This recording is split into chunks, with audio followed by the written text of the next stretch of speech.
Hey guys, today I'm going to tell you how to delete browsing data in Windows 11.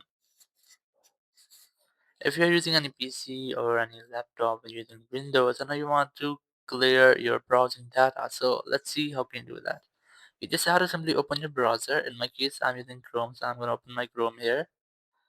And here, just tap on these three dots and then select history. You can select history or you can also select delete browsing data directly from here. But I'm going to select history and then tap on history here. Here you'll see all of your Chrome browser history. You just have to select delete browsing data and then select all the time from here in more section. You must see the option of all time. Just select this and then select delete data. You can also customize your delete.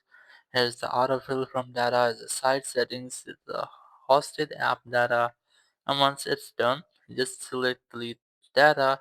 It will delete all of your website data in just a second. So in this way, you can easily delete your website history and data on your browser and your PC. Thank you very much for watching the video. Until next video, bye bye.